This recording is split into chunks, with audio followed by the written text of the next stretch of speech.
Bom, boa noite, pessoal. Hoje a gente vai falar um pouquinho dos estudos da junção neuromuscular. Antes de começar, só queria trazer uma revisão das principais partes da via motora voluntária.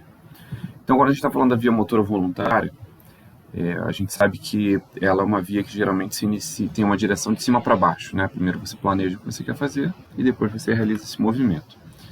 Então, tudo começa com a decisão motora. Isso é feito pelas regiões mais anteriores ali do lobo frontal, né, as áreas pré-frontais, que tem as funções de tomada de decisões.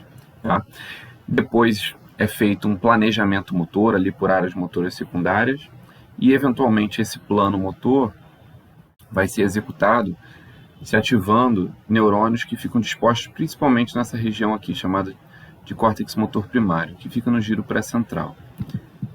Essa região do giro pré-central é organizada de forma homuncular, ou seja, os neurônios de determinadas partes desse giro vão levar ao movimento de determinadas partes do corpo. Tá? A gente chama isso de somatotopia. Então a gente tem como se fosse um mapa corporal aqui e forma um pequeno homem chamado de homúnculo. Geralmente nas regiões mais mediais a gente tem a perna, indo ali para cima. Na viradinha a gente tem o tronco. E nas regiões mais laterais a mão, que é bem grande, né? Ou seja, tem muitos neurônios dedicados a movimentos da mão, porque a gente tem um grande repertório de movimentos na mão, o rosto também grande, e depois a língua. Esses neurônios, eles descendem pelo sistema nervoso central. Então, eles têm origem ali no giro pré-central e eles vão descendendo, dando origem a uma via, a um trajeto, uma via, que a gente chama de via do primeiro neurônio motor, tá? Ou via piramidal. Por quê? Porque essa via cruza ali no tronco, na porção mais inferior do tronco, no bulbo. E esse cruzamento das vias, quando elas passam ali uma por cima da outra, faz uma proeminência na peça anatômica que tem o formato de pirâmide, a pirâmide bulbar. Então ela também é chamada de via piramidal. Tá? E eventualmente essa via vai até ou núcleos motores no tronco ou o cordão anterior ali na medula, né, ou a ponta anterior da medula, que é onde a gente vai ter novos neurônios que têm função motora. Tá? Então essa via, ela eventualmente vai fazer uma sinapse com outros neurônios motores. E esses outros neurônios motores, sim, saem do sistema nervoso central e vão em direção aos músculos. Então a gente tem um primeiro neurônio motor, que é esse que desce, levando o plano de movimento bolado lá em cima, e ele vai ativar, em sequência, um segundo neurônio motor, que vai sair do sistema nervoso central, ou no tronco, quando vai para os músculos craniais, ou na medula, quando vai para os músculos ali do tronco ou dos membros. Esse segundo neurônio motor, apesar dele ter origem no sistema nervoso central, maior parte do trajeto dele é no sistema nervoso periférico. Ele vai caminhar pelas raízes, pelos plexos, pelos nervos, até ele chegar nas fibras musculares e eventualmente levar à contração muscular, né? E ali, o segundo neurônio com o músculo, a gente fala que é aquela junção neuromuscular. É um tipo especial de sinapse, porque não é entre dois neurônios, é entre um neurônio e um músculo. E quando a gente tem lesões de diferentes partes dessa via, a gente vai ter diferentes síndromes clínicas. Tá? Quando a gente tem lesões que afetam a via do primeiro neurônio motor, os pacientes geralmente têm fraqueza, acompanhado geralmente de hiperreflexia, aumento dos reflexos profundos, uma hipertonia do tipo espástica, que é velocidade dependente, e quando acomete os membros inferiores, eles podem ter a presença do sinal de Babinski. Quando a gente fala de um acometimento do segundo neurônio motor, esses pacientes geralmente têm uma fraqueza acompanhada de hiporreflexia e hipotonia, geralmente com muito mais atrofia muscular, podendo vir acompanhado de fasciculações e outros sinais. Tudo isso que a gente já viu na aula de síndromes neurológicas. Quando a gente ensina na aula geral sobre junção neuromuscular, a gente fala que a grande característica dos acometimentos da junção neuromuscular é dar fraquezas que têm caráter flutuante, porque é uma sinapse ali, é uma região dinâmica, então você pode ter situações e momentos que você está mais fraco e outros não tanto. Tá? E quando a gente fala de padrão típico de acometimento muscular, das miopatias, a gente fala geralmente fraqueza de predomínio proximal, bilateral e simétrico. Então esses são os grandes síndromes aí, motoras. Mas é claro que isso é uma simplificação. Aí, eventualmente, a gente vai ter que entrar mais fundo em cada uma delas para ver situações em que essa regra se faz e situações em que a gente tem exceções. E elaborar um pouco mais o que a gente está falando em cada uma delas. Hoje vamos fazer isso na junção neuromuscular.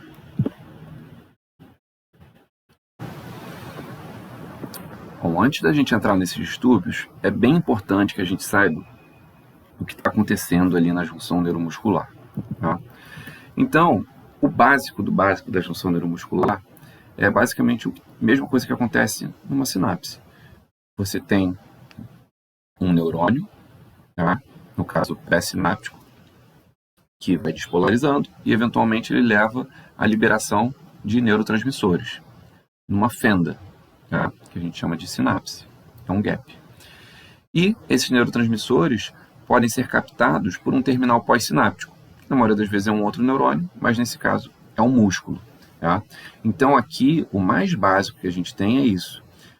A gente tem o segundo neurônio motor, tá? Ali o terminal pré-sináptico liberando neurotransmissores, e aí o mais importante que a gente vai falar aqui quando a gente estiver falando de junção neuromuscular é a acetilcolina, e esse neurotransmissor sendo captado por receptores no terminal pós-sináptico, ou seja, na superfície do músculo. Essa parte do músculo que recebe esses neurotransmissores é chamada de placa motora. Tá?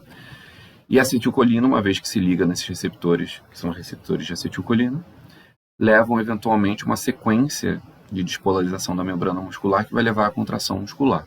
Tá? Então isso é o mais básico que acontece aí na junção neuromuscular.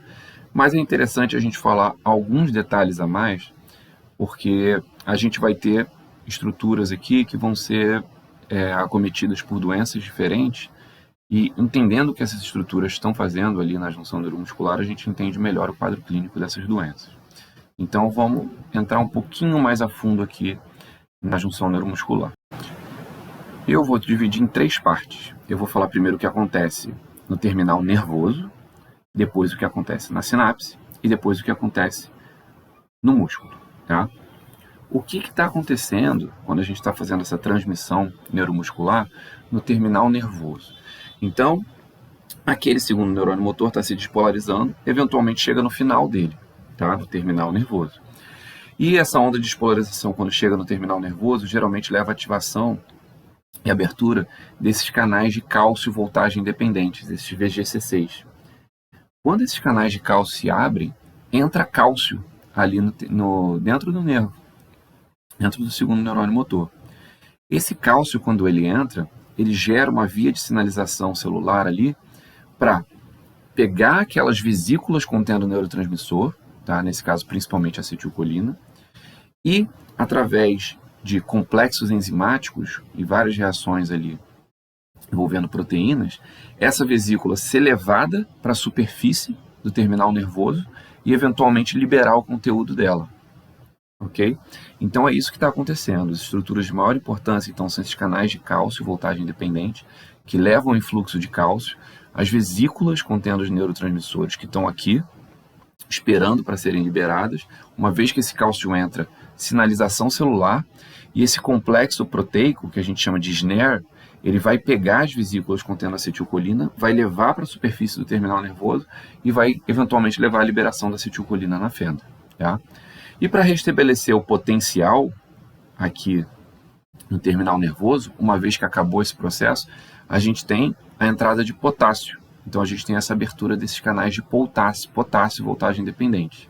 Eles marcam o término dessa transmissão aqui na parte pré-sináptica. Então isso é o que está acontecendo no terminal pré-sináptico. Esses são os principais eventos. O que está acontecendo na sinapse de interessante? Então, na sinapse, ela nada mais é do que um espaço, ela é um gap ali. Então, ela é onde são liberados os neurotransmissores. Tá? O principal neurotransmissor que a gente vai falar aqui é a acetilcolina. Então, a acetilcolina é jogada ali na sinapse e, eventualmente, ela vai procurar ser encontrada ou encontrar seu receptor, que é o receptor de acetilcolina, que vai estar na superfície muscular. Ali na sinapse, então, você tem meio que um fluxo de neurotransmissores indo para lá e para cá. Tá? Outro neurotransmissor que é liberado ali no terminal, na sinapse, é a agrina. tá? Que ela também vai encontrar seus receptores. No caso da grina, ela vai se ligar com o LRP4, que é outra molécula. Tá? Então a acetilcolina eventualmente se liga ao receptor de acetilcolina e a grina se liga ao LRP4. Eu já vou explicar por que essas duas coisas são importantes. Tá? Mas é basicamente isso que ocorre na sinapse. Na sinapse, o último evento que acontece ali é um evento em que você tem uma enzima chamada de acetilcolinesterase, em que ela vai pegar a acetilcolina que está sobrando ali na sinapse e ela vai reciclar, tá? Ela vai quebrar ela em colina e acetato. E, eventualmente, isso vai poder ser utilizado para gerar novas acetilcolinas ali no terminal nervoso, tá bom? Então, coisas importantes da sinapse são a acetilcolina e a agrina, eventualmente que foram liberadas, indo encontrar seus receptores, e a enzima acetilcolinesterase ali pronta para pegar a acetilcolina e quebrar ela para ela poder ser reciclada. E o que está acontecendo na superfície do músculo? Tá? O que está acontecendo ali na placa motora? Então, vão ter esses dois lados. Vai ter o lado da acetilcolina se ligando no receptor de acetilcolina e vai ter o lado da agrina com a LRP4. Eu vou explicar primeiro a parte da acetilcolina com o receptor de acetilcolina, que é eventualmente o que vai levar à contração muscular. Então, quando a acetilcolina se liga no receptor de acetilcolina, ela provoca que o receptor gere um potencial de ação. Tá? Esse potencial é um potencial local somente. Então, quando a acetilcolina se liga no receptor, já ocorre um potencial de ação, mas ele é só local, é chamado de potencial de terminal, porque ele só ocorre ali no terminal nervoso. Mas, para que ocorra a contração muscular, esse potencial precisa se propagar. O que propaga esse potencial? Quando você tem um potencial de placa intenso o suficiente, isso eventualmente vai levar ao quê? A abertura de canais de sódio. Esses canais de sódio ali que ficam perto dos receptores de acetilcolina. E esses canais de sódio, aí sim, quando eles se ativam e eles vão abrir e vão promover o influxo de sódio, aí sim que eles vão pegar esse potencial e difundir ele através da célula muscular. E aí sim você tem a propagação do potencial, que era inicialmente o potencial só da placa, o potencial só local, para o resto da fibra muscular. Ok? Eventualmente, essa propagação do potencial pelos canais de sódio vai levar à detecção disso nos túbulos T, ali dos músculos, e isso eventualmente vai levar àquelas vias de sinalização que envolvem o RYR1, sinalizando para o retículo sarcoplasmático liberar o cálcio que está armazenado dentro dele. Ok? E aí o cálcio dentro do retículo sarcoplasmático, que estava armazenado, é liberado dentro da célula muscular, e aí isso vai levar à sequência de mudanças ali dos filamentos, actina, miosina e tudo mais, para ocorrer o encurtamento da célula muscular e a contração muscular. Não vou entrar nos detalhes ali dos filamentos e do cálcio interagindo, porque isso é o que a gente vai falar ali na aula de miopatia, ok? Então, o que é importante para a gente nessa aula? Junção neuromuscular. Acetilcolina se ligando no receptor de acetilcolina, gerando um potencial local. Esse potencial local, se for grande o suficiente, promove a abertura de canais de sódio, que propagam o potencial através da fibra muscular. Eventualmente, isso vai chegar nos túbulos T, que vão sinalizar ali através do RYR1, para o retículo sarcoplasmático liberar o cálcio armazenado dentro dele e, eventualmente, levar à contração muscular, o encurtamento da célula. Perfeito? Então, isso é o que acontece da interação da acetilcolina com o receptor de acetilcolina. O outro braço que a gente vai ter aqui é a agrina interagindo com o LRP4, ok? E isso vai ser também essencial para o funcionamento e a transmissão neuromuscular, mas de uma forma um pouco mais indireta. O que acontece ali? Uma vez que a agrina se liga ao LRP4, o LRP4 acaba ativando o MUSC, a quinase específica ali do músculo, tá? E o MUSC gera uma via de sinalização ali dentro da célula, através do DOCK7 da rapsina, que vão levar ao quê? Um melhor ancoramento do receptor de acetilcolina na placa e a clusterização, a agregação desses receptores de acetilcolina no local correto. Então, essa via que envolve a agrina LRP4 MUSC, ela é uma via essencial para manter ali a placa motora, né, a parte do músculo que vai receber a acetilcolina, com os receptores de acetilcolina bem ancorados e agregados. Se a gente não tem essa via funcionando muito bem, esses receptores eles ficam dispersos e a acetilcolina não consegue se ligar ao receptor de forma adequada e gerar aquele potencial local que leva à propagação, ok? Então, essa via de organização da placa motora, de organização do receptor de acetilcolina, é tão importante quanto a própria do receptor de acetilcolina. As duas precisam estar funcionando de forma adequada para ocorrer a sinalização e a transmissão neuromuscular da melhor forma possível. Bom, e quando a gente está falando de tudo isso, da junção neuromuscular, a gente sabe que tem vários processos de doença que podem acometer esse funcionamento. Dentre eles, os principais vão ser doenças imunomediadas, que podem ser autoimunes puras, ou podem estar relacionadas a neoplasias subjacentes, podem vir na forma de síndromes paraneoplásicas. Doenças tóxicas, então intoxicações exógenas, toxinas de animais, toxinas de bactérias, podem afetar a transmissão neuromuscular. E às vezes doenças genéticas, então mutações em genes que levam à produção de qualquer uma dessas proteínas que a gente falou, tanto pré, quanto sinápticas, quanto pós-sinápticas, que se levam a uma mutação, que levam a uma alteração de função de uma dessas proteínas, que às vezes é uma subunidade de um receptor, que às vezes é uma proteína que vai fazer parte de uma enzima ou qualquer coisa assim, vão levar a prejuízo na transmissão neuromuscular também. Okay? Então a gente vai falar um pouco dessas doenças hoje. Bom, agora que a gente já entendeu como é que funciona a junção neuromuscular, vai ser tudo muito mais fácil. Vamos começar pela principal doença da junção neuromuscular, a miastenia graves. O que é a miastenia graves? A miastenia graves é entendida como uma doença imunomediada, que vai afetar a junção neuromuscular na porção pós-sináptica da junção neuromuscular.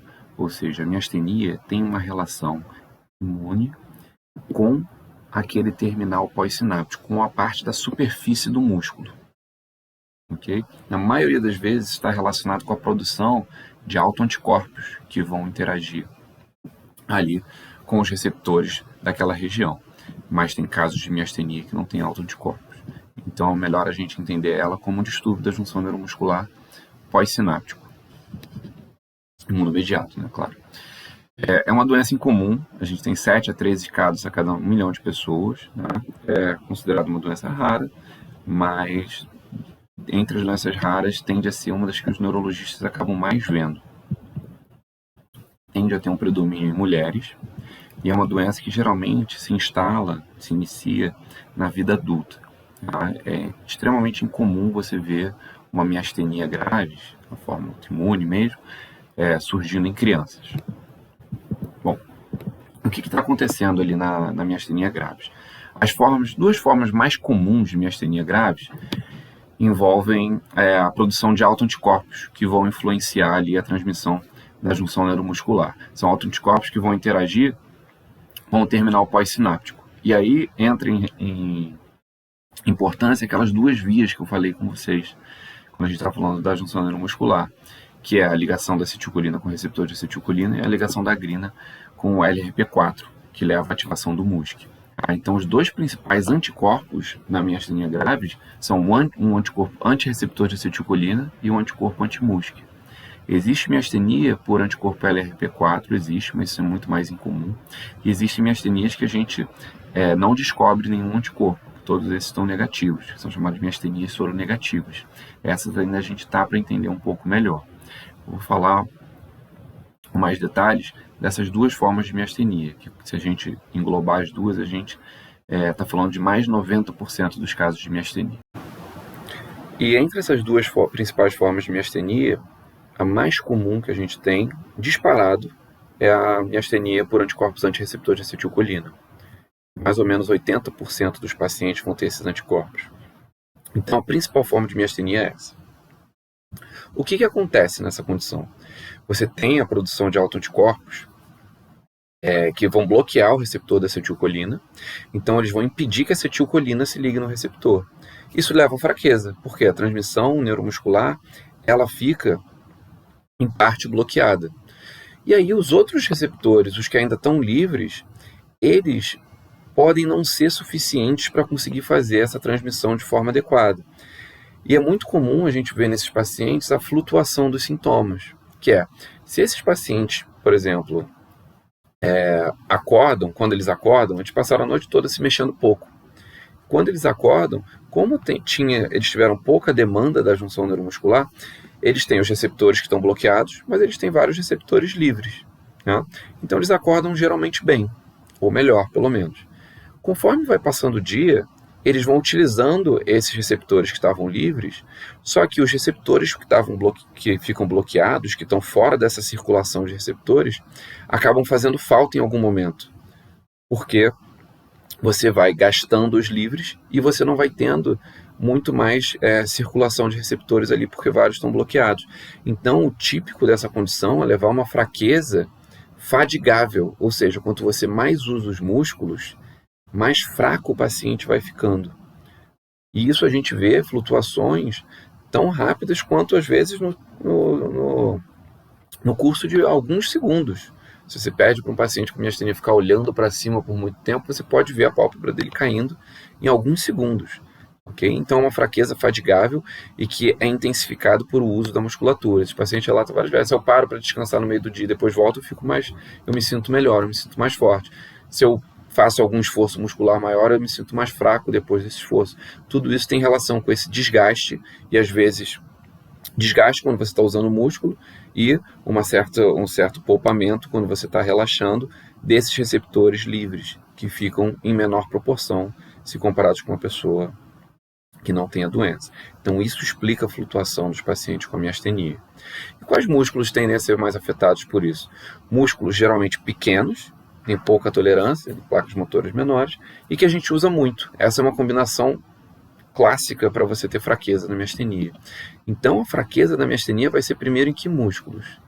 Poxa, os músculos dos olhos. A gente passa o dia todo de olho aberto. Então, a pálpebra cai. Pitose é muito comum surgir em miastenia. Outra coisa são os músculos que movem os olhos, os músculos extraoculares. Muito comum você começar a ter desalinhamento ocular na miastenia.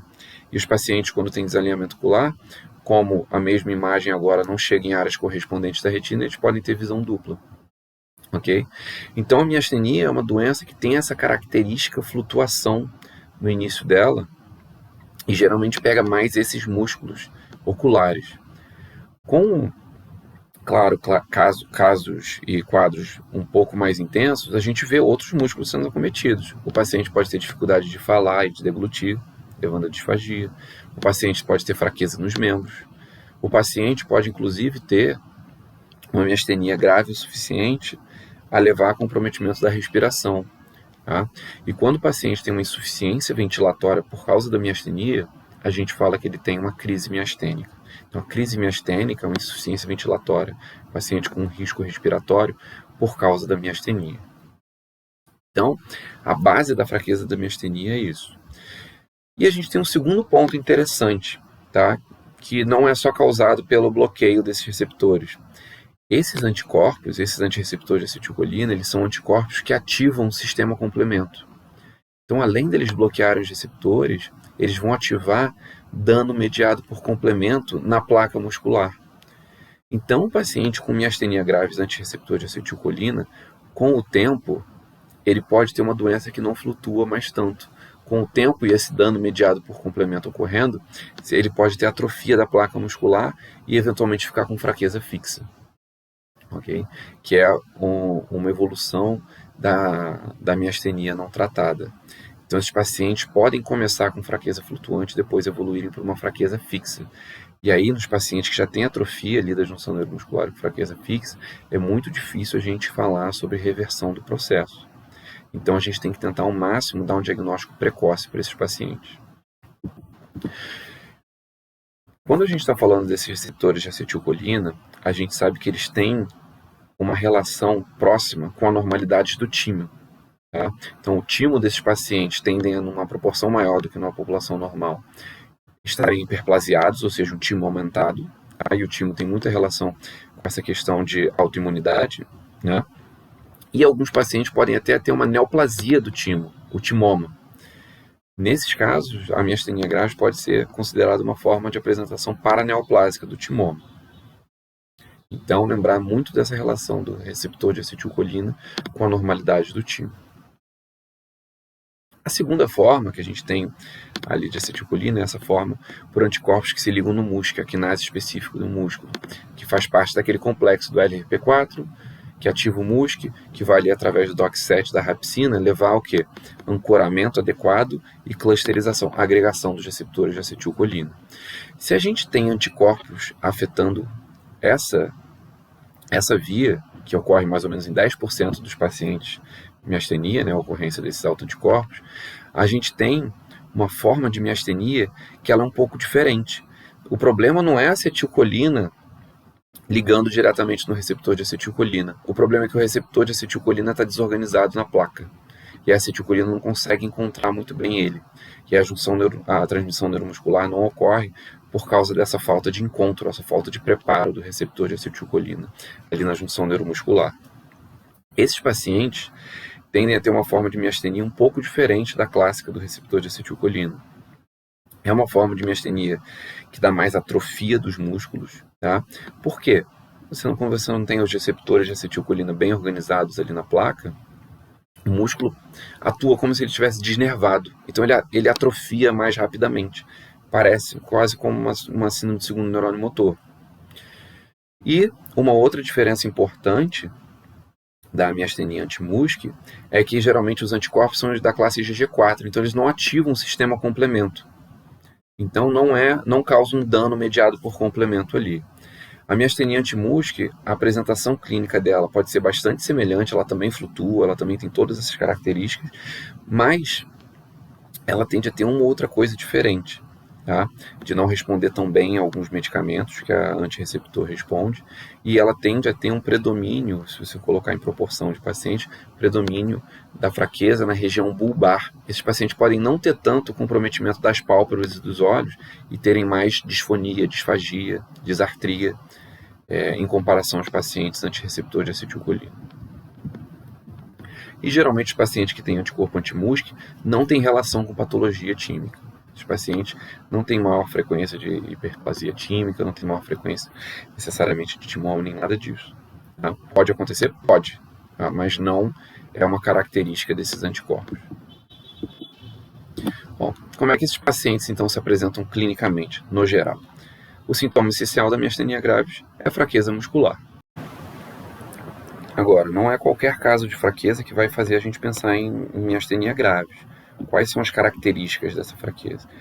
Então, essa flutuação é uma característica muito importante, que essa piora com o uso continuado dos músculos, piora ao longo do dia, piora depois de fazer exercícios musculares, melhora com o relaxamento, melhora com descanso, melhora com o sono.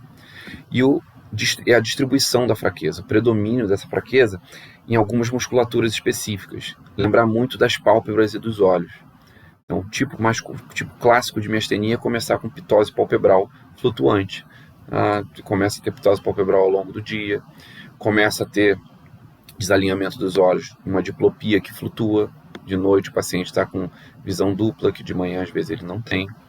Pode também pegar os extensores do pescoço, fazer o pescoço ficar caído. Então, se o paciente passa muito tempo olhando para cima, ele pode ficar com fraqueza depois de manter a cabeça para cima e ficar com o pescoço caído. Pode eventualmente ter problemas da deglutição e da fonação, disartria, disfonia. E pode também acometer os membros. Mas geralmente, nas formas típicas de miastenia, a gente vê muito, chama muita atenção a fraqueza flutuante que envolvendo essas musculaturas dos olhos. Tá? E pode ser de qualquer padrão. Pode ser que num dia seja uma pálpebra, no outro dia seja outra, às vezes sejam as duas ao mesmo tempo. Então pode ser assimétrico, pode ser simétrico, tá? Mas no geral, na maioria das vezes que a gente vai ver, tem uma assimetria. O padrão de acometimento dos músculos também pode ser qualquer um. Inclusive, mimetiza muito paralisias de nervos motores oculares. Então não é incomum um paciente com miastenia grave ser avaliado e as pessoas às vezes acharem que tem uma paralisia de abducente, ou uma paralisia de óculo motor, ou uma paralisia do troclear, porque ela pode mimetizar tudo isso. Tá? Mas a gente vendo a flutuação, procurando a flutuação, e principalmente vendo nos casos que está mimetizando uma paralisia de óculo motor que poupa a pupila, porque miastenia grave não pega a pupila, são coisas que vão ter que sempre ligar sinais de alerta para a gente pensar em miastenia graves, tá? Então ela vai fazer diagnóstico diferencial com qualquer paralisia ali envolvendo a pálpebra e os músculos extraculares. E aí você vai ter que procurar histórico de flutuação dos sinais e dos sintomas para tentar pensar em miastenia graves. Então qualquer paralisia ali que poupe pupila, miastenia graves vai entrar no diagnóstico diferencial. Em situações de maior gravidade, a miastenia graves pode levar a uma insuficiência ventilatória. E é isso que a gente chama de crise miastênica. Tá? A miastenia grave, então, tem essa característica de flutuar ao longo do dia, mas ela também pode flutuar ao longo do tempo. Então, tem pacientes que podem ter períodos de meses em que eles estão melhores da miastenia, com poucos sintomas, e períodos de meses que eles são piores. Então, ela flutua não só no curto prazo, mas também no longo prazo. E tem situações que classicamente podem levar à exacerbação ou melhora dos sintomas. Uma das coisas que a gente vê bem relatada é a questão da temperatura. Então, a gente sabe que a temperatura mais alta favorece a função daquela enzima da acetilcolinesterase. Então, temperaturas mais altas facilitam que a acetilcolinesterase degrade a acetilcolina ali na fenda. Isso para os pacientes com miastenia é ruim. Por quê? Quando eles estão em temperaturas mais baixas, eles geralmente falam que os sintomas deles ficam melhores, porque a enzima acetilcolinesterase não funciona tão bem. Ela quebra menos a acetilcolina, então fica mais acetilcolina disponível na fenda, facilita a transmissão neuromuscular deles. Então são pacientes que preferem climas frios em relação a climas quentes. Dias frios eles ficam melhores do que dias quentes. E outra situação que também pode fazer piora dos sintomas são gatilhos imunológicos. Então, isso funciona para quase qualquer doença autoimune. Se você tem algum gatilho imunológico, uma infecção, uma vacinação, alguma coisa assim, você pode piorar os sintomas de doença autoimune algum tempo depois. Então, não é incomum pacientes com miastenia graves terem uma infecção ou passarem por uma vacinação e algum tempo depois, alguns dias depois, poucas semanas, piorarem o quadro da miastenia graves. Ok? E isso acontece justamente porque você ativou o seu sistema imune e com isso você também pode exacerbar a autoimunidade do paciente.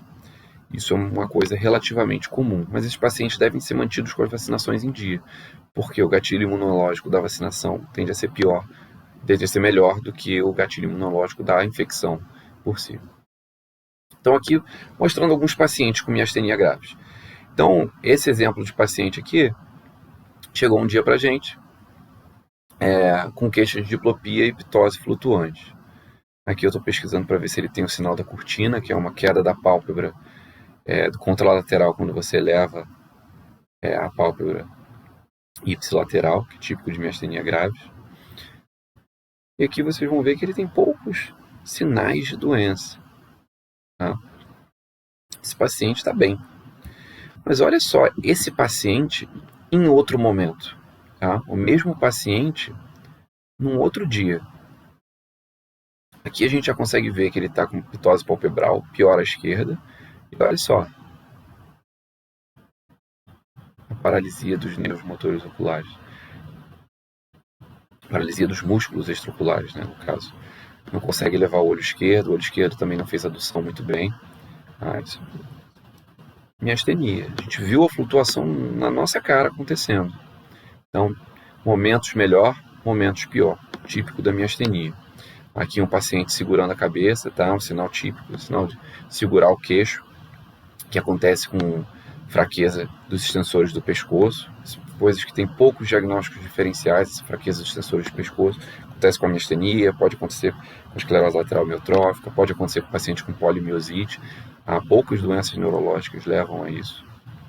Aqui outro paciente com queda do pescoço, e vai entrar no diagnóstico diferencial dessas ptoses cefálicas, que às vezes pode ser distônico, às vezes pode ser por fraqueza. Bom, e suspeitando de miastenia, o que a gente pode fazer? Antes da gente falar de exames complementares, tem um teste na beira do leito que a gente consegue fazer, que ele tem ótima sensibilidade e especificidade, que é o ICE-PAC teste, é o teste da bolsa do gelo. Esse é um teste que pode ser utilizado em paciente que apresenta ptose.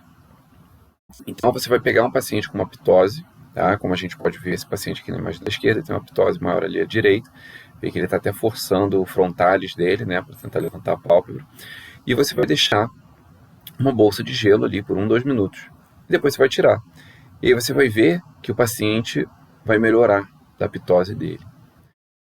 E esse é um teste bem interessante, porque pega justamente naquele princípio que a gente falou da acetilcolinesterase, que você diminuindo a temperatura, você diminui a função dela e você melhora a quantidade, aumenta a quantidade de acetilcolina na fenda, facilita a transmissão neuromuscular.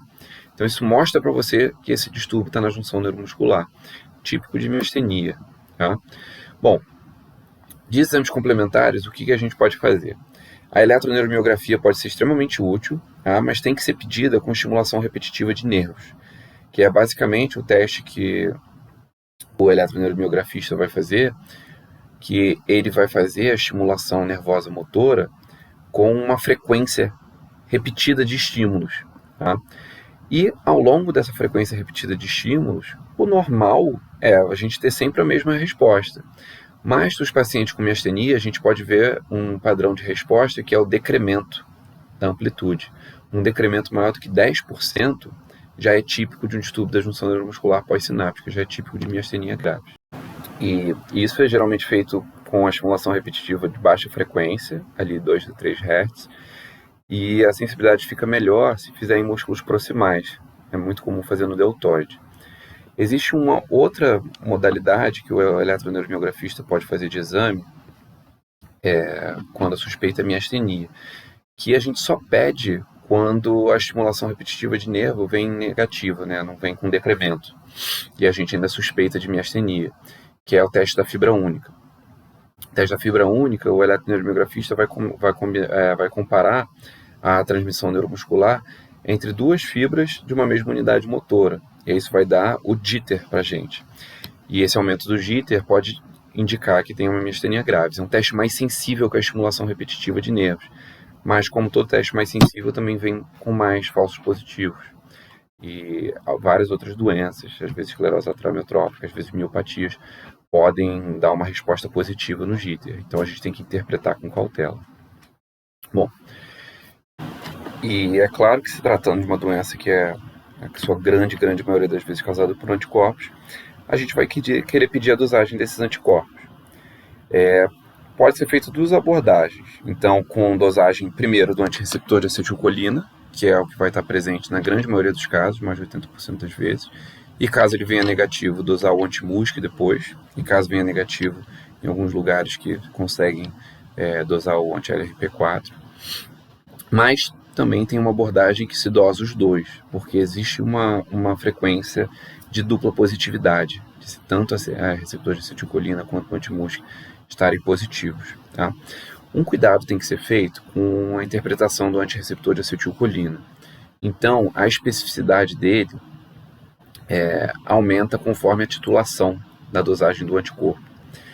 Não é incomum a gente ver situações em que baixas positividades, então paciente que tem um anticorpo positivo, mas em baixo título, tem uma falsa positividade. Então, o paciente com alguma outra doença, alguma outra coisa assim, alguém suspeitou de miastenia graves, às vezes erroneamente, e pede um antirreceptor de acetilcolina. E aí vem positivo, ali 1 e pouco, uma baixa titulação.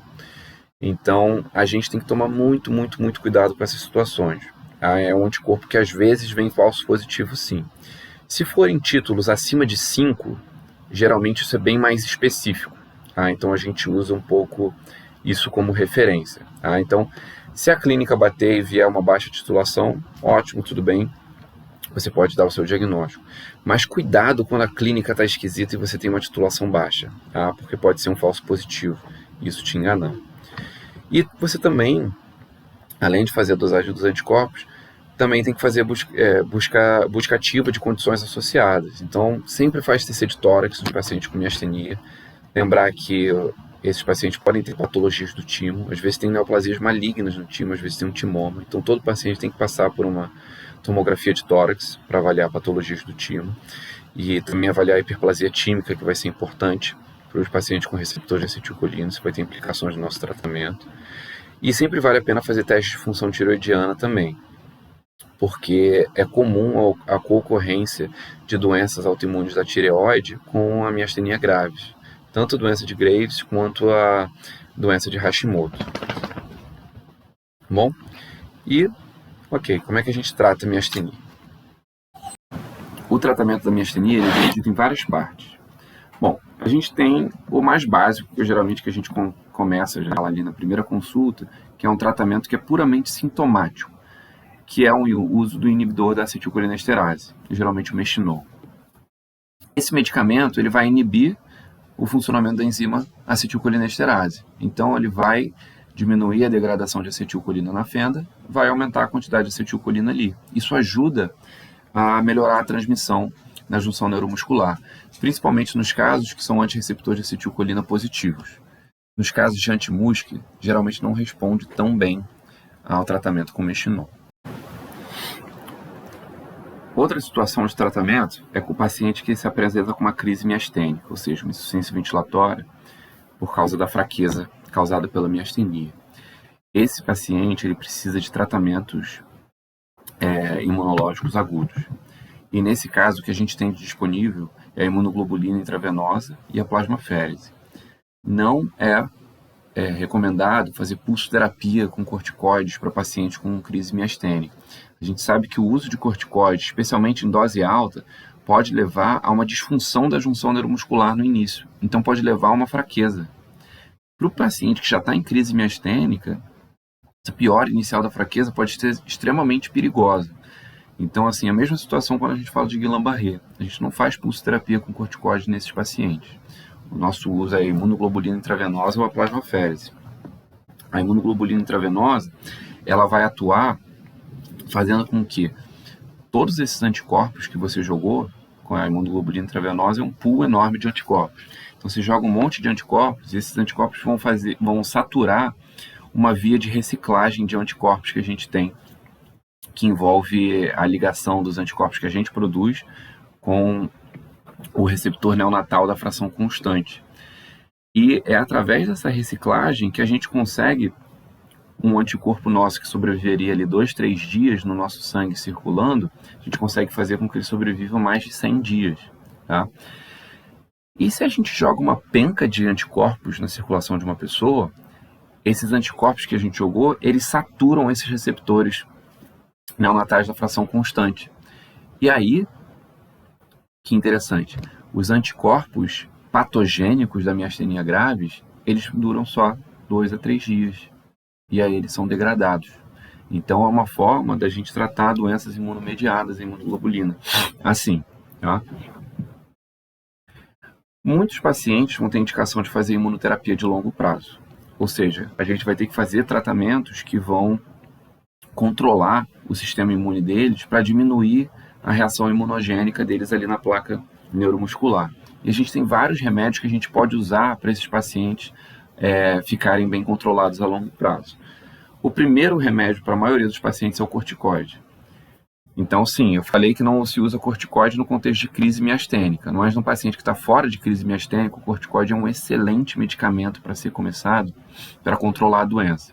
Ele tem um efeito de ação rápido e ele controla muito bem a miastenia. Só que o corticoide não é um medicamento ideal para ficar sendo utilizado a longo prazo, por causa do risco dos efeitos colaterais de corticoides a longo prazo, síndrome cushingoide, a obesidade, a desglicemia, a hipertensão, glaucoma, a osteopenia, tudo isso que vai acontecer com corticoide. Então, geralmente, qual é a estratégia que a gente adota? A miastenia é uma doença crônica, então os pacientes precisam ficar passando por terapias imunes de forma crônica. Então, a gente geralmente começa o corticoide, ali numa dose de 1 mg quilo, no máximo ali a 60, e tenta ir diminuindo. Tá? Poucos pacientes podem, eventualmente, principalmente aqueles pacientes que têm uma miastenia que é só ocular, que a gente chama de miastenia ocular pura, ou os pacientes que têm uma miastenia mais leve, a gente pode, começando o corticoide assim e indo diminuindo o corticoide aos pouquinhos ao longo das semanas e dos meses, pode ser que a gente consiga deixar o paciente com uma dose de corticoide aceitável para ficar só usando o corticoide, que é abaixo de 7 mg por dia ali, mais ou menos. Então, aquele paciente que fica usando 5 mg de corticoide, você pode ficar com corticoide de longo prazo, não aumenta tanto o risco dele ter efeitos colaterais da corticoterapia de longo prazo. E alguns pacientes, de forma incomum, podem até você tirar o corticoide e a miastenia deles não voltar por muito tempo, ou não voltar mais, a doença entrar em remissão. Tá? Só que, muitas vezes, a situação vai ser de que você vai diminuindo o corticoide e você vai chegar num ponto em que o paciente não consegue mais diminuir. Chegou em 20, ou chegou em 30, ou chegou em 15, e quando você tira ali, o paciente volta a ter sintomas. Nesses casos, a gente vai ter que usar medicamentos poupadores do corticoide, ou seja, um outro imunomodulador que a gente vai utilizar para a gente conseguir com que, uma vez que esse imunomodulador esteja funcionando, a gente consiga diminuir a dose de corticoide o suficiente para a gente poupar o paciente desses efeitos de longo prazo do uso da corticoterapia. Qual é o mais comum disparado utilizado na miastenia como um poupador de corticoide? Azatioprina. A gente faz uma azatioprina ali, o ideal é chegar numa dose de entre 2 e 3 miligramas por quilo do paciente de azatioprina. Só que a grande coisa da azatioprina é que ela geralmente só começa a fazer o efeito dela de 6 a 12 meses de uso. E ela chega no pico do efeito ali mais ou menos entre 12 e 24 meses. Então esse paciente vai ter que ficar usando corticoides por esse tempo, até a azatioprina estar fazendo o efeito dela, e aí sim a gente conseguir desmamar. E muitas vezes a gente consegue, usando a azatioprina, tira o corticoide do paciente, ou deixa o corticoide do paciente abaixo de 7 miligramas ali por dia. Junto da azatioprina, para os pacientes que ou não respondem à azatioprina, ou eles têm algum efeito colateral da azatioprina, esses pacientes podem fazer uma linfopenia grave o suficiente a ponto da gente ter que tirar. Esses pacientes podem fazer hepatopatia, esses pacientes podem fazer muita diarreia. Alguns pacientes não toleram a azatioprina. Então a gente tem outros medicamentos ali que estão mais ou menos ali na mesma gaveta da azatioprina que também podem ser utilizados, como o micofenolato, o metrixato, o tacrolimus e a ciclosporina. Então esses medicamentos são todos ali usados ali como uma primeira prateleira de tentativa de poupador de corticoide na miastenia. Bom, e pacientes que não respondem? Pacientes que não respondem nem com o corticoide, nem com a azatioprina, ou com o paciente com mesmo com a azatioprina você não consegue abaixar bem o corticoide deles, ou algum outro desses medicamentos que eu falei da primeira gaveta, mesmo com esses medicamentos você não consegue reduzir de forma adequada as doses de corticoide, esses pacientes têm indicação de fazerem terapias de maior eficácia. Tá?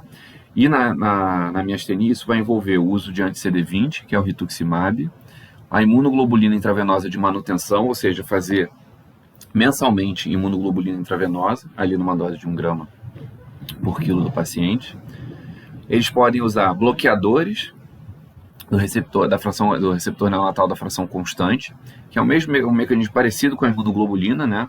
Só que são anticorpos monoclonais feitos para se ligarem diretamente naqueles receptores e bloquearem eles, como é o caso do Efgartigimod. E a gente tem medicamentos que são inibidores do sistema complemento, como o ravulizumab, por exemplo.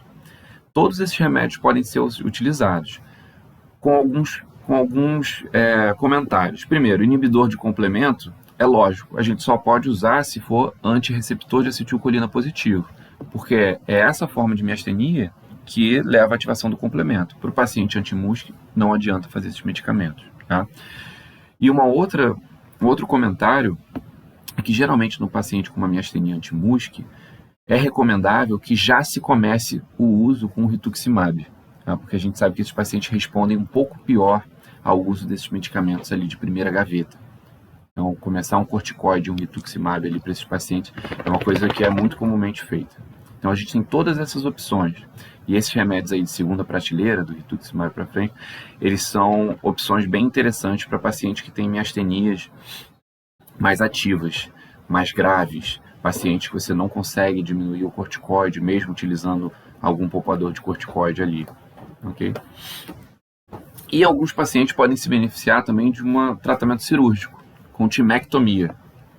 Então, que pacientes que você pode tirar o timo e esses pacientes melhorarem da miastenia? Então, sempre que um paciente tiver timoma, tá, que é um tumor maligno do timo, então você sempre vai fazer cirurgia nesses casos, então isso aí não é muito mistério. Mas, Se o paciente tiver hiperplasia tímica, vai ter uma situação que vai ser muito interessante você fazer. Se o paciente tiver antirreceptor de acetilcolina positivo, tá? Não é indicado fazer timectomia em paciente com hiperplasia tímica nas outras formas de miastenia, mas na forma mais comum, que é antirreceptor positivo, se indica. Tá? Esse paciente pode melhorar o controle da miastenia com essa cirurgia. Você também não faz, se for antirreceptor, se a miastenia estiver só nos olhos, aquela miastenia puramente ocular. Você tende a preferir fazer nos pacientes que já têm miastenia generalizada. E é isso. Doença refratária, apesar de tudo isso, lembrar dessas terapias que a gente tem. Bom, sobre miastenia era isso. Vamos passar para a próxima doença da junção neuromuscular, que é a síndrome de Lambert-Eaton. A síndrome de Lambert-Eaton, ela é uma disfunção da junção neuromuscular, também mediada por autoanticorpos, mas no caso do Lambert-Eaton vão ser anticorpos que vão atuar na região pré-sináptica, ou seja, no terminal nervoso. Uma doença rara, bem mais rara que a miastenia graves. E, diferente da miastenia graves, ela é muito frequentemente paraneoplásica, ou seja, ela frequentemente está associada a um câncer subjacente. O principal câncer associado à síndrome de Lambert-Eaton é o câncer de pequenas células pulmonar. O que está acontecendo no Lambert-Eaton? Você tem anticorpos que vão se ligar naquele canal de cálcio voltagem dependente. Aquele canal que, quando você está despolarizando, elevando o potencial de ação do segundo neurônio motor, quando chega no final, ativa esse canal de cálcio, provoca um influxo de cálcio para dentro do neurônio, e isso vai provocar a liberação das vesículas de acetilcolina, a junção das vesículas, a ida das vesículas para a superfície e a liberação de acetilcolina na fenda. Então, essa é uma doença que vai ter ligação de anticorpo contra esse canal de cálcio. Então, o problema dela vai ser o quê? Você não vai conseguir gerar essa transmissão que vai indicar para as vesículas irem para a superfície e liberarem o neurotransmissor. Esse vai ser um problema de liberação da acetilcolina. Aqui, mais ou menos, onde esses anticorpos se ligam. Só mostrando para vocês que o problema é pré-sináptico. Não tem nada na sinapse e nada de errado na pós-sinapse. Como é que esses pacientes vão se apresentar? A clínica desses pacientes vai ser um pouco diferente da clínica dos pacientes com miastenia. Esses pacientes também vão ter fraqueza muscular. O padrão de fraqueza muscular deles é diferente do padrão da miastenia. Eles geralmente têm uma fraqueza flutuante, mas o padrão da distribuição tem de ser uma fraqueza muito mais proximal de membros no Lambert-Eaton e não tanto cranial. E a outra coisa é que esses pacientes podem ter um padrão de flutuação curioso, que se eles fazem um esforço breve, eles podem melhorar a força muscular deles brevemente com esforço, que é o contrário do que a gente vê com a miastenia. Mas essa melhora tende a ser muito, muito breve, tende a durar poucos segundos. Então, a gente pode ver, às vezes, em algumas manobras do exame físico, uma melhora rápida ali da força, que é um sinal que ajuda a gente bastante a falar que aquilo ali deve ser um Lambert-Eaton. E uma outra coisa que acontece no Lambert-Eaton, que não acontece na miastenia, é o acometimento do sistema nervoso autônomo, que é extremamente comum nos pacientes com Lambert-Eaton. E nos pacientes com miastenia graves, o sistema nervoso autônomo é poupado. Então, a fraqueza flutua também. A distribuição tende a ser em músculos mais proximais do membro e tende a ter uma melhora breve depois de um exercício sustentado.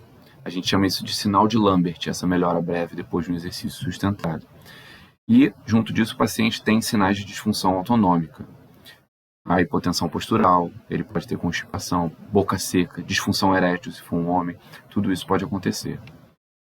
Olha o sinal de Lambert acontecendo aqui.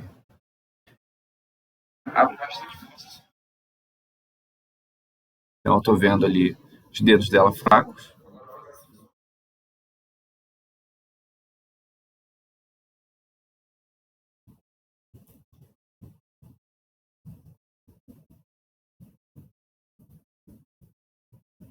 E agora a força dela ficou muito melhor. Então, esse é um sinal de Lambert. Típico do Lambert-Eaton. O diagnóstico tem muitas características semelhantes ao que a gente falou na miastenia graves. A gente também vai pedir para a neurofisiologia fazer exames, a eletroneuromiografia, também com estimulação repetitiva de nervos, só que aqui eles fazem uma estimulação repetitiva de alta frequência, e pode-se notar uma resposta incremental, diferente da miastenia, que tem aquele decremento, e que você faz com uma estimulação repetitiva de baixa frequência. Aqui você vê na estimulação repetitiva de alta frequência um incremento na amplitude motora.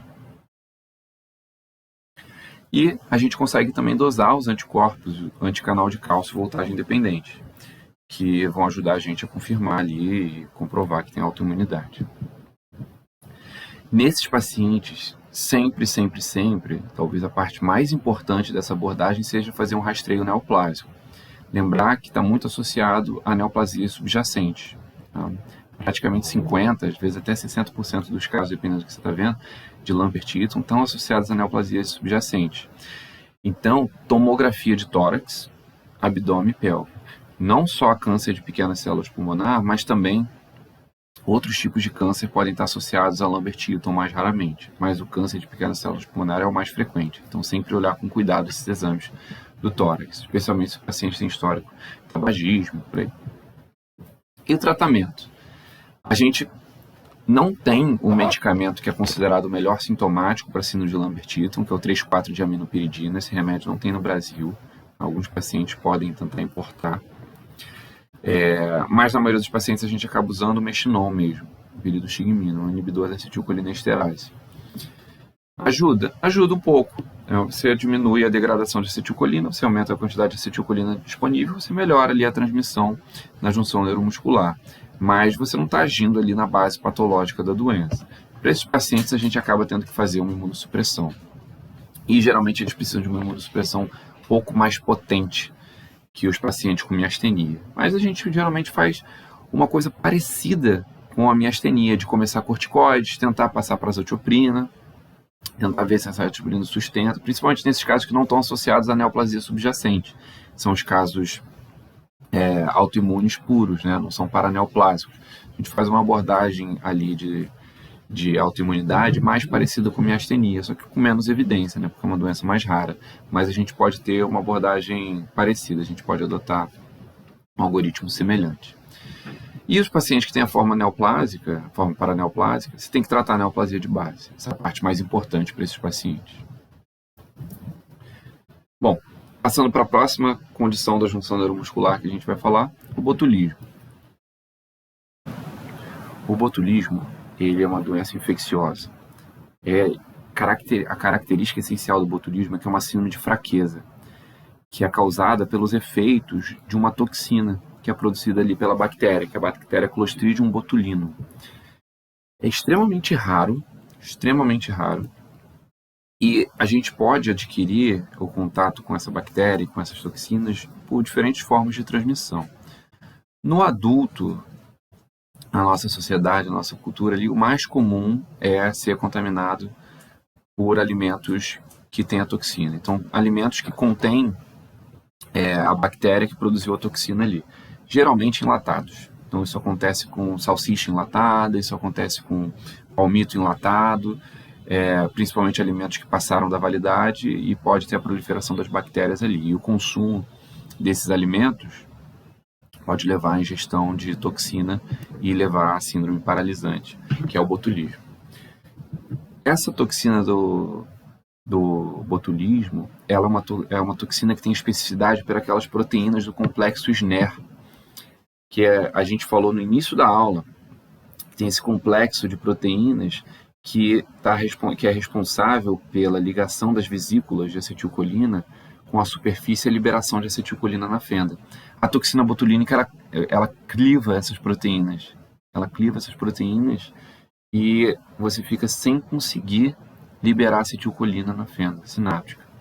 Então, ela gera um bloqueio de liberação de acetilcolina por efeito pré-sináptico. É uma doença muito grave e geralmente esses pacientes se apresentam com uma fraqueza descendente. Começa nos nervos cranianos, afeta a pupila, os pacientes têm medrise classicamente, e ali dos olhos ela vai descendo e acomete depois os membros superiores, depois os membros inferiores. E assim, Uma vez tendo contato com a toxina, o ideal é que seja feito o diagnóstico de forma mais rápida possível para ser feito um soro antitoxina. Então, mesmo sem confirmar o diagnóstico, se você suspeita de botulismo, você está vendo o paciente ali na fase aguda, você já tem que pedir para fazer o soro antitoxina, para tentar bloquear o que tem de toxina ainda circulando.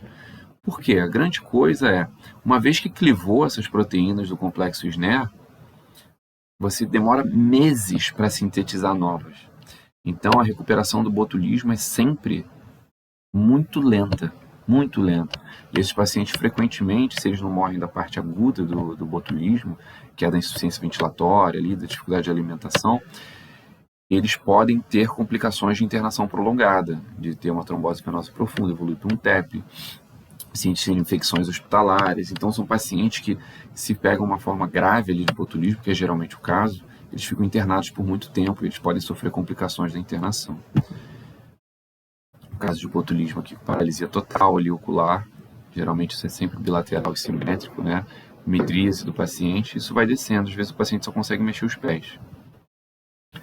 E você pode tentar identificar a toxina no sangue ou nas fezes, às vezes esse teste demora, então não esperem o teste positivo para tratar, tá? Da antitoxina. E grande coisa do tratamento desses pacientes são os cuidados intensivos do paciente. Os pacientes ficam internados no CTI por muito tempo, precisam frequentemente de respirador, precisam ser alimentados. Então, a gente tem que fazer os cuidados do corpo desse paciente para garantir o funcionamento adequado das vias metabólicas dele, até eles conseguirem se recuperar da paralisia. Tá? Bom, partindo para outra condição que pode afetar, outras condições que podem afetar a junção neuromuscular, a gente tem o caso das doenças genéticas. Tá? Aqui, vocês vão ver nos livros sendo relatados como miastenias congênitas. Talvez não seja o melhor nome ali, porque algumas formas dessas entram em conflito com o que a gente entende como miastenia, mas talvez seja melhor falar doenças da junção neuromuscular de origem genética. Tá? Então, aqui é basicamente um grupo de condições que são causadas por mutações em genes que vão codificar essas proteínas da junção neuromuscular. São doenças raras, muito raras. Geralmente o clínico geral não entra em contato com essas doenças, é uma coisa mais do neurologista, mas acho que vale a pena a gente fazer uma passagem aqui breve sobre elas. E elas podem se apresentar de várias formas diferentes, vários fenótipos diferentes.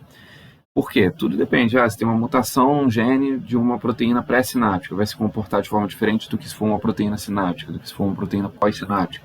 Alguns vão responder a alguns tipos de remédios, outros vão responder a outros tipos de remédios. Então, a gente saber exatamente o que está acontecendo ali ajuda a gente a guiar a terapêutica desses pacientes.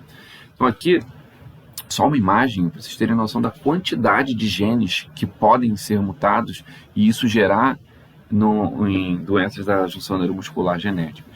Então, tudo isso aqui são genes, todos esses vermelhinhos são genes que codificam proteínas importantes para a transmissão neuromuscular, que tem tudo a ver com aquilo que a gente falou ali nos primeiros slides da aula. E mutações nesses genes vão levar a diferentes tipos de disfunção da transmissão neuromuscular, diferentes tipos de fraqueza, diferentes tipos de pacientes vão ter diferentes respostas ao tratamento. Tá? No geral, quando é que a gente suspeita disso aqui? Fraqueza flutuante de início na infância, isso é um grande red flag para suspeitar nisso aqui. Lembra que a gente falou que miastenia graves geralmente é uma doença que não surge na infância, miastenia graves autoimune. Presença de histórico familiar, é uma coisa que sempre vai fazer a gente pensar em doenças genéticas, se tem outras pessoas na família acometidas. E quando você às vezes está lidando com um caso que se suspeita de miastenia, mas esse paciente não tem anticorpos positivos, e ele não responde à imunoterapia. Então, você está tratando ele ali, fez corticoide, fez azatioprina, fez uma imunoglobulina, esse paciente não responde. Tá? Pensar que você pode estar lidando com um caso de uma doença da junção neuromuscular de origem genética. Tá? E o diagnóstico é feito através de testes genéticos. Vai pedir painéis específicos para isso, que vão avaliar os tipos de mutação ali relacionados. Bom, falar um pouquinho de algumas condições. A gente divide essas mutações nas mutações que afetam a porção pós-sináptica, mutações que afetam a porção sináptica, a pré-sináptica e algumas outras. Vou citar as mais comuns aqui. Começando falando aqui das mutações da porção pós-sináptica, o que a gente tem de mais comum vai ser a mutação do CHRNE, que é um gene que vai codificar a subunidade epsilon ali do receptor de acetilcolina. Então, esses pacientes vão ter um déficit do receptor de acetilcolina. E eles se comportam parecido com uma miastenia, porque a deficiência deles é do receptor de acetilcolina.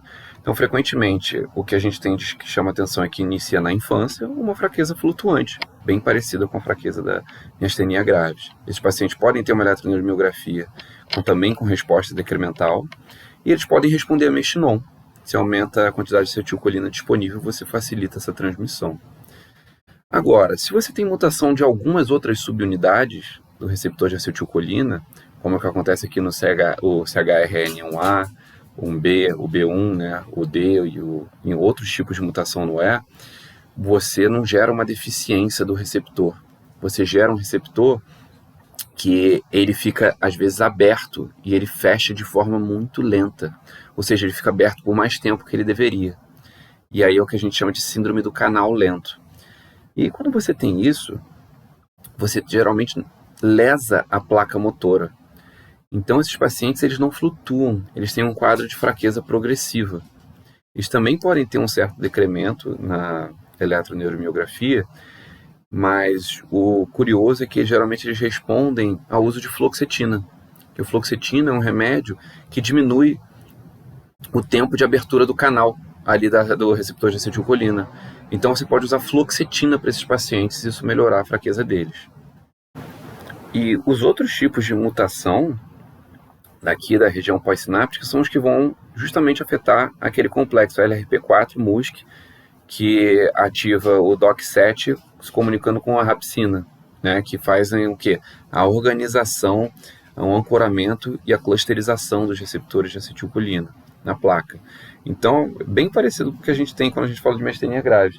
Alguns pacientes têm problema da ligação da acetilcolina com o receptor, então alguns vão ter mutações do receptor de acetilcolina e outros vão ter mutações nessa outra via que organiza a placa neuromuscular. Esses pacientes vão ter dificuldade de organização da placa. E esses pacientes, assim como a miastenia anti-MUSC, eles não vão responder bem ao uso do Mestinon. Esses pacientes eles podem responder ao uso de beta-agonistas, como salbutamol, por incrível que pareça. O salbutamol tem um efeito de ajudar na clusterização dos receptores de acetilcolina ali na fenda sináptica. Então, os pacientes com esse tipo de mutação, o problema está naquela via de sinalização do LRP4 para o MUSC, DOC7, rapsina, de clusterização e ancoramento do receptor de acetilcolina, e eles respondem bem ao uso do salbutamol. Quando a gente fala das mutações que vão afetar a porção sináptica, o principal é a mutação do COL-Q. O COL-Q é um gene que vai codificar uma das proteínas que vai ancorar a acetilcolinesterase.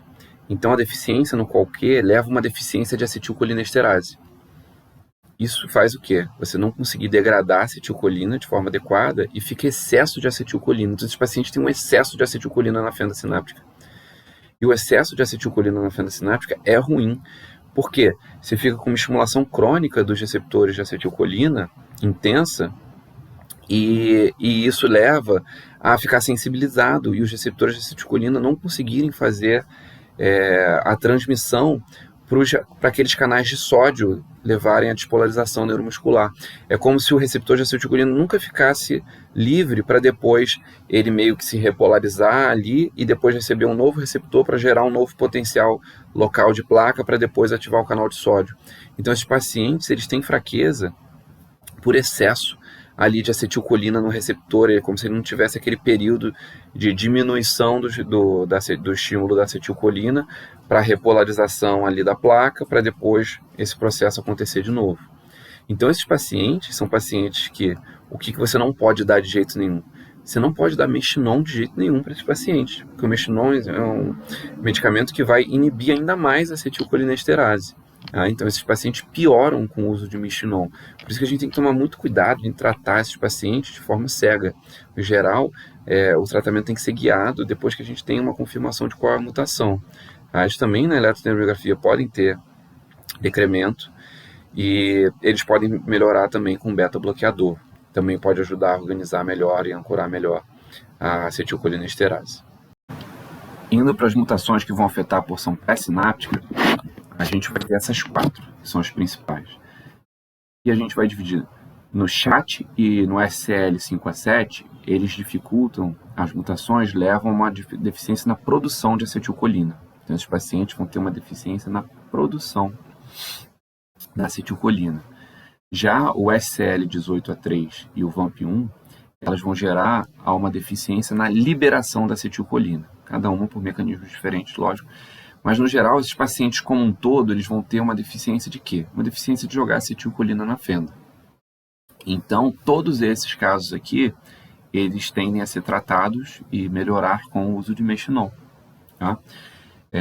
Porque você diminui a acetilcolinesterase, você vai aumentar a quantidade de acetilcolina na sinapse e você vai facilitar a transmissão neuromuscular. Então, os pacientes têm pouca acetilcolina sendo liberada. Então, você quer inibir o máximo ali a acetilcolinesterase para eles conseguirem ficar com uma quantidade adequada de acetilcolina na fenda. E tem outras mutações que fazem parte ali da junção neuromuscular, como a mutação nos canais de sódio e no CAC9S, que não são chamadas de miastenias congênitas, tá? Então elas são faladas em outras aulas. Quando a gente falar de cardiomiopatia, a gente entra nelas. Bom, existem algumas outras coisas que vão afetar a junção neuromuscular. E aqui só para citar mesmo. Bom, primeiro, hipermagnesemia. Um excesso de magnésio pode dificultar a liberação de acetilcolina na sinapse e pode ser causa, então, de paralisia. Isso pode acontecer por iatrogenia, né, de reposição em excesso, mas também pode acontecer em pacientes com disfunção renal. Alguns carrapatos produzem toxinas que vão bloquear através de diferentes mecanismos, depende da toxina, depende do carrapato, também vão bloquear a transmissão neuromuscular. Então, os pacientes que às vezes são pegos por carrapato desenvolvem síndromes de paralisia flácida aguda, tá? Que melhora com você retirando o carrapato, e porque os carrapatos estão produzindo uma toxina que bloqueia a transmissão neuromuscular. Alguns venenos de cobra também podem ter diferentes efeitos ali na transmissão neuromuscular, bloqueando a liberação de acetilcolina, gerando, na verdade, bloqueio de acetilcolinesterase, gerando crise colinética. Então, diferentes venenos podem ter diferentes efeitos. A gente tem o uso de depenicinamina e os inibidores checkpoint imune como fazendo uma coisa curiosa. Esses dois medicamentos, né, a depenicinamina que a gente usa para a doença de Wilson e os inibidores checkpoint imune, que usam muito para o tratamento de neoplasia, são dois remédios que podem aumentar a autoimunidade do paciente. Então, elas podem cursar com o desenvolvimento de uma miastenia graves, autoimune, antirreceptor de acetilcolina positivo, secundária. Né? Secundária ao uso desses medicamentos. E, às vezes, só de parar os medicamentos, a miastenia melhora. Alguns antibióticos também, principalmente aminoglicosídeo, que podem fazer bloqueio de liberação da acetilcolina na fenda, tá? Mas também clinda e polimixina podem ter um efeito, então, às vezes, podem explicar o surgimento de uma fraqueza em pacientes que estão internados fazendo uso de antibióticos, tratando condições infecciosas. Os organos fosforados, eles geralmente inibem a acetilcolinesterase, então eles levam a uma crise colinérgica, os pacientes com excesso de acetilcolina na fenda, e eles vão ter todas as manifestações clínicas disso, vão ter a questão da celorreia, vão ter a questão do hiperestímulo do sistema nervoso autônomo, vão ter a questão da paralisia. E, enfim, isso é o que eu queria falar para vocês de junção neuromuscular. Sabendo isso daí, vocês resolvem praticamente todos os casos. Obrigado.